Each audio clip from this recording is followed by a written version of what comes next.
The fact that at both poles of life, as we are born and as we die, we'll be physically dependent on others. I think that's important for us to recognize, because it's very interesting that we don't consider the absolute physical dependence and vulnerability and even incontinence of infants and toddlers as being anything abnormal or undignified. And yet at the end of life, we're supposedly undignified because we're physically dependent on others and even incontinent. And I'm sorry, but I think we're just connected. I think that at both poles of human life, caring for one another is what we do. And that is, in fact, part of our very humanity. It is hardwired within us. So, frankly, being physically dependent on others at the end of life doesn't make one undignified. It simply makes one human. I think that's another cultural shift that our culture needs to incorporate as we grow the rest of the way up.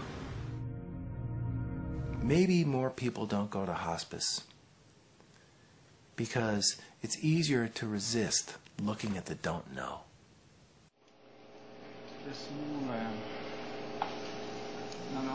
Especially when there's so much noise and clutter and distraction. No, what you need is another surgery. I'm in charge here and I say you need chemo.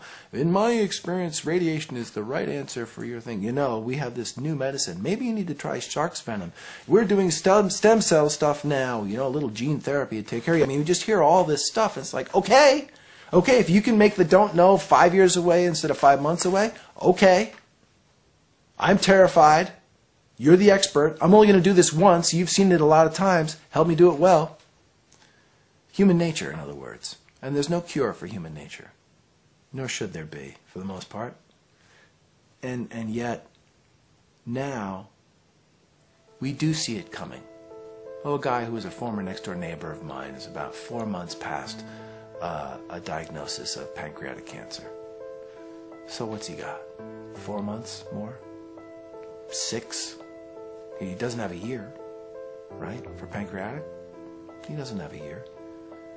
Now that we know that, a little bit of the don't know is gone away. Brad knows. So even though I fully accept that I'm going to go, I'd love it if I had a little time to plan. I don't need years, but I think a little time would be great. There'll be fences that I'll want to mend because I'm human. I make mistakes like anybody. There'll be people I want to connect with. There'll be conversations I want to have with my sons. So then you do have something to give you energy and to make you think about the don't knows and how you want to get from here to there.